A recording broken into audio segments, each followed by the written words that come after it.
Hola, mi nombre es Eric Sánchez y junto a mi compañera María Vanessa Ardila les hablaremos acerca de los principios y las normas rectoras de la ley disciplinaria. Igualmente hablaremos sobre los sujetos procesales. Quédense para que conozcan un poco acerca de esta información vital para derecho disciplinario. Los principios y las normas rectoras son los fundamentos por los cuales se va a regir el derecho disciplinario en Colombia dentro de nuestro ordenamiento jurídico. Allí vamos a encontrar, por ejemplo, la dignidad humana, el principio de igualdad, el principio de legalidad, entre otros. Como les digo, en un primer momento tenemos el reconocimiento a la dignidad humana. ¿Y cómo lo vamos a entender? Es muy sencillo. Sabemos que la dignidad humana es un precepto constitucional, lo tenemos desde nuestra Carta Política y por supuesto tenemos que respetarlo en todas las leyes. Por eso, desde la ley disciplinaria nos invita a que tengamos ese respeto por la dignidad humana en todas las actuaciones disciplinarias y sobre todo dentro del proceso disciplinario. Como segundo principio, tenemos el principio de la potestad de la titularidad y nos va a decir que la titularidad de la acción disciplinaria va a recaer de manera exclusiva y va a ejercer esta tarea el Estado, exclusivamente el Estado. ¿En cabeza de quién? En cabeza principalmente de la Procuraduría General de la Nación. Y a su vez van a existir otras instituciones como las personerías municipales, como las oficinas de control interno. Y en el caso de los servidores judiciales y de la Fiscalía General de la Nación, incluyéndolos, vamos a encontrar la Comisión Nacional de Disciplina Judicial con sus comisiones seccionales. Es importante aquí mencionar e insistir que el Estado es quien va a tener esta potestad disciplinaria y a su vez, dependiendo del proceso, dependiendo de la entidad, vamos a empezar a revisar qué o quién va a ser competente. Y algo muy importante, y va a tener mucho que ver con el próximo principio, y es el poder preferente.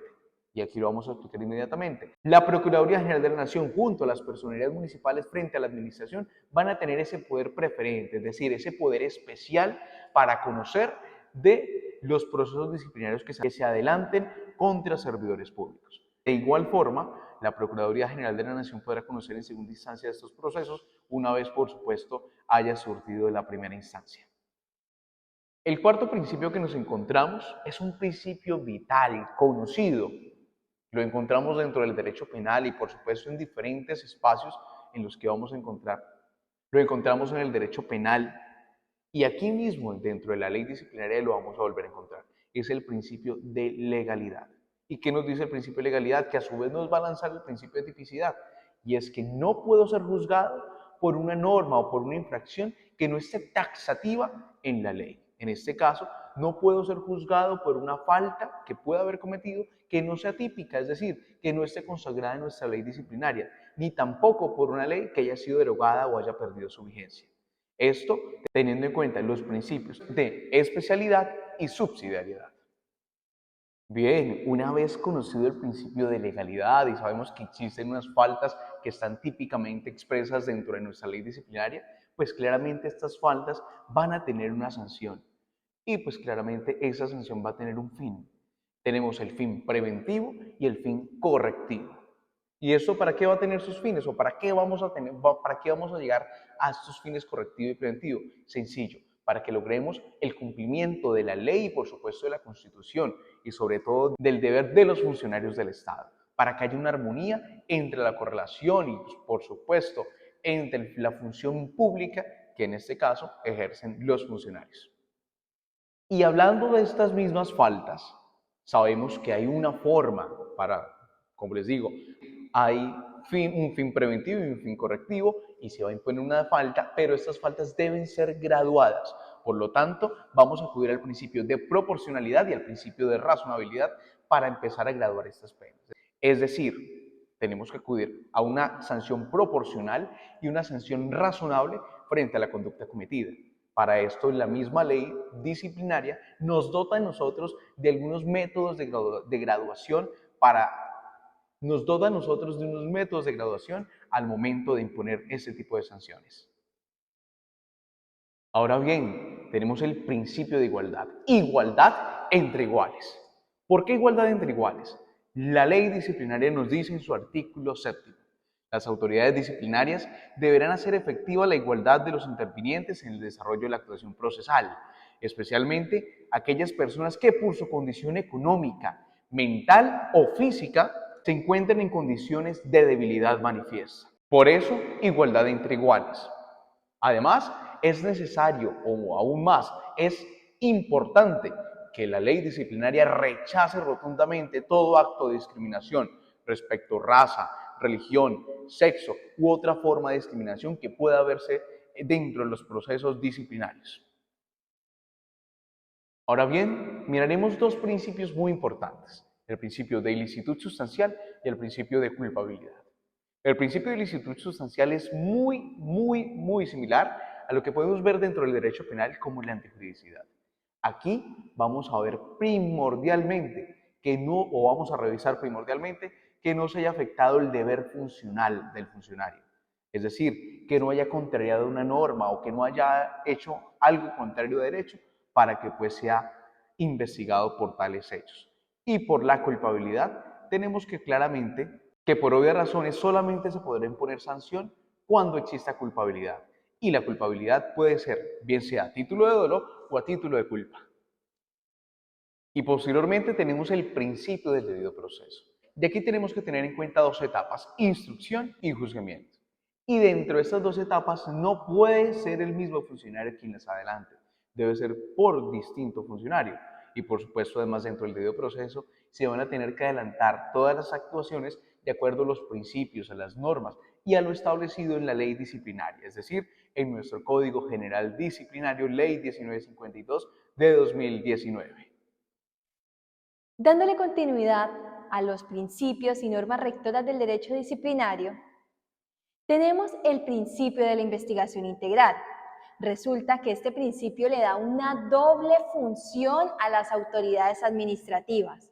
Por un lado, les da la obligación de tener que analizar e investigar pruebas, circunstancias y hechos que permitan demostrar la existencia de la falta disciplinaria para posteriormente poder endilgarle a ese sujeto disciplinable la responsabilidad.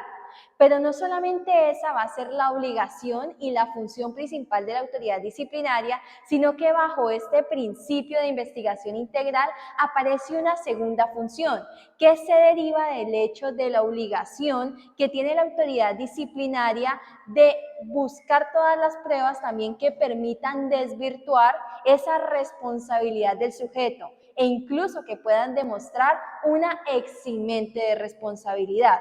Y esto lo hacen en el marco también del principio de imparcialidad que consagra nuestra Constitución política, pues con ella se le exige a los funcionarios juzgadores que deben buscar a toda costa la verdad real de los hechos o de la situación, ya sea que la persona se incurrió en la falta o que la persona o el sujeto no incurrieran en la falta. Pues es precisamente esto lo que se refleja en el desarrollo de este principio de investigación integral, pues la autoridad disciplinaria tiene que analizar con igual rigor y darle la misma importancia tanto a las pruebas que permitan demostrar la falta disciplinaria y endilgar la responsabilidad, pero también darle la misma importancia al análisis que se le hagan a todas esas pruebas que permitan demostrar una eximente de responsabilidad disciplinaria. Frente al principio de presunción de inocencia, en materia disciplinaria se ha establecido la figura del indubio pro disciplinado, donde se establece que la persona sujeta a proceso disciplinario se presume inocente y se le debe dar ese tratamiento mientras no se demuestre lo contrario por medio de un fallo debidamente ejecutoriado. En caso de que exista duda sobre su responsabilidad y no haya modo de eliminar esa causal de responsabilidad, pues se debe resolver favorablemente con respecto al sujeto. Ahora hablaremos acerca de dos principios sumamente importantes. El primero es el derecho a la defensa que se presume del sujeto disciplinable. Este derecho a la defensa se va a dividir en dos, una defensa material y la otra la posibilidad de ser representado por un abogado de confianza o un abogado de oficio.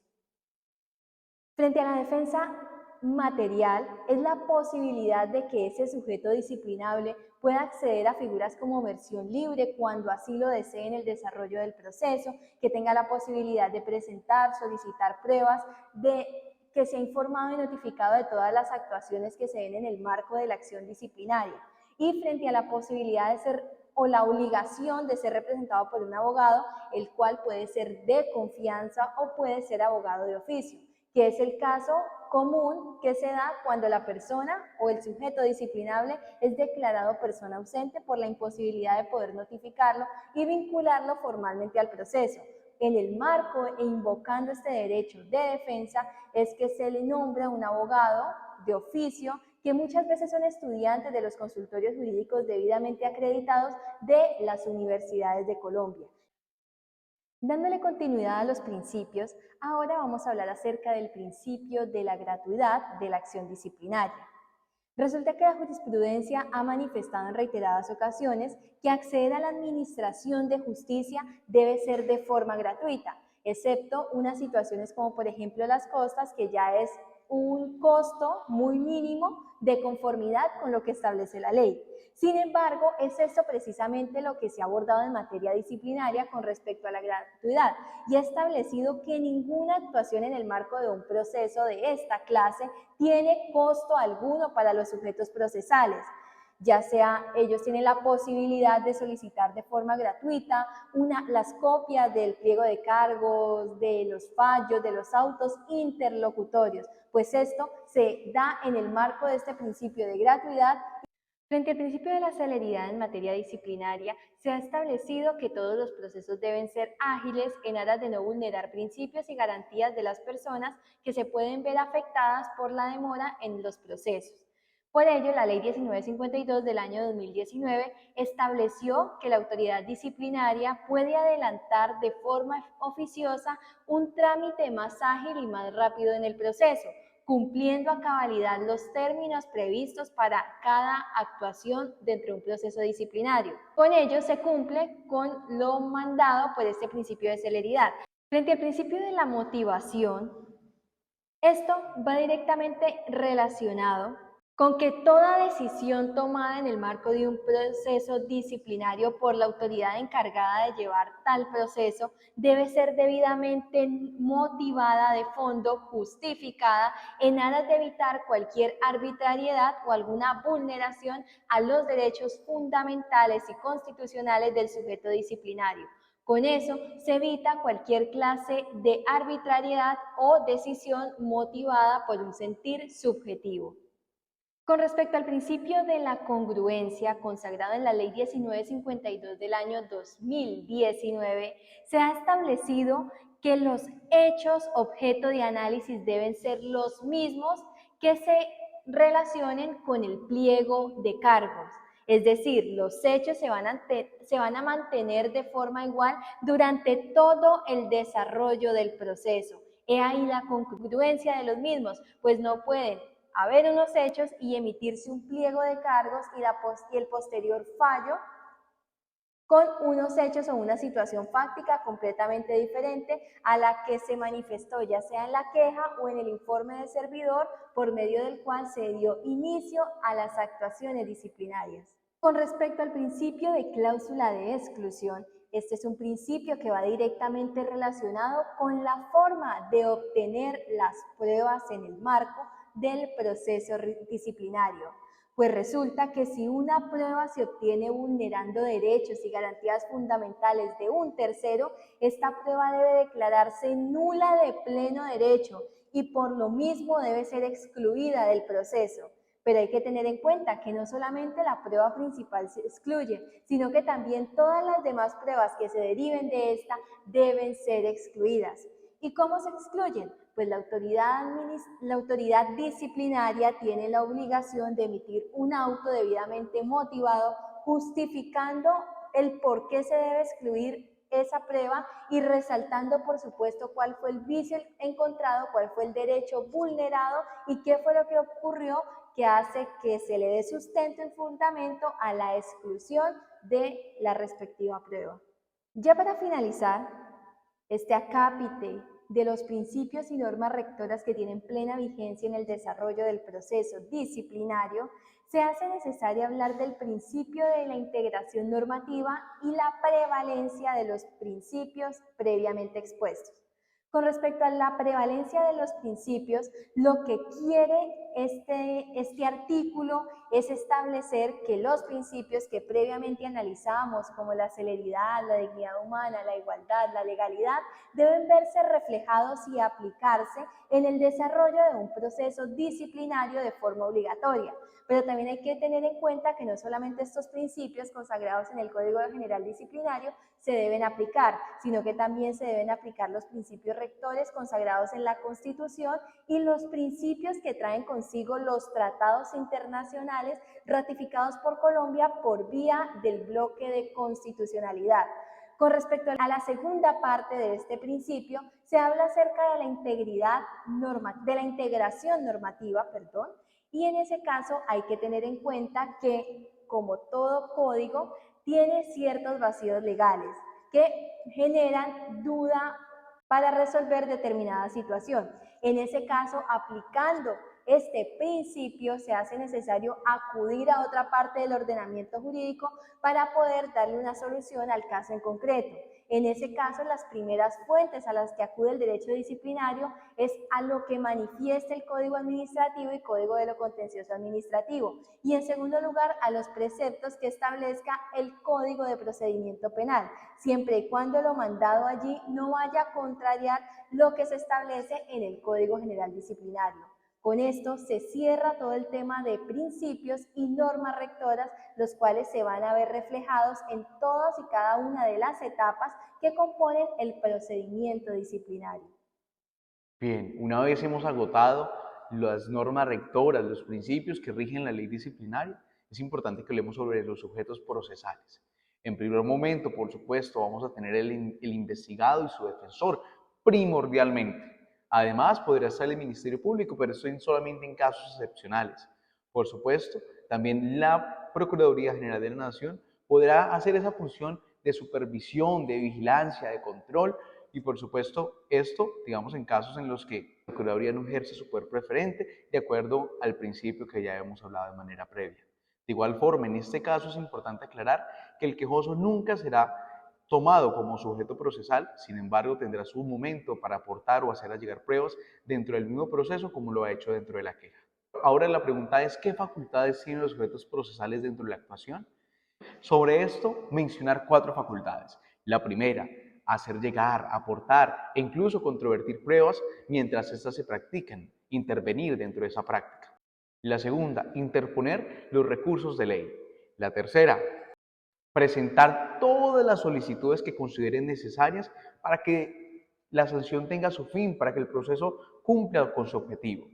Y la cuarta, obtener esas copias de las actuaciones, salvo que la ley exprese lo contrario. Dándole continuidad a los sujetos procesales, surge una nueva pregunta, y es, ¿cuándo se adquiere la calidad de disciplinado? Pues resulta que esta calidad la adquiere una persona desde el momento en el que se emite el auto de apertura de la investigación disciplinaria, el cual en primera medida se debe notificar de forma personal a la dirección que se tenga de esa persona en el expediente, o si no se tiene, la que tenga consignada dentro de su hoja de vida. En caso tal que de forma personal no se pueda notificar el sujeto, esto se debe hacer por edictos en los términos establecidos en la ley. Con respecto a los derechos que tiene esta persona ya con esa calidad de disciplinado, ellos tienen la posibilidad, en primera medida, de acceder a la actuación, ser parte activa, sujetos activos dentro del proceso disciplinario. También tienen el derecho de designar un apoderado. Recordemos que puede ser un apoderado de confianza, apoderado de oficio, y en este punto de los defensores de oficio es donde entran los estudiantes de consultorio jurídico que en los términos establecidos por la ley pueden participar de forma activa como defensores de oficio dentro de un proceso disciplinario. Tienen la posibilidad, los disciplinados también, y el derecho de rendir descargos, de ser escuchados en versión libre hasta antes de emitirse en los alegatos de conclusión antes del fallo en primera instancia. Ellos tienen la posibilidad de solicitar y estar presente en la práctica probatoria. Tienen también el derecho de impugnar y sustentar las decisiones, las que no consideren conformes. También tienen el derecho de solicitar copias. Recordemos que estas copias son de forma gratuita: la copia del pliego de cargos, la copia de los autos interlocutorios, la copia del fallo de primera y segunda instancia, y también tienen la posibilidad de presentar alegatos antes del fallo de primera instancia. Con esto se cierra la cápite de sujetos procesales. Muchas gracias.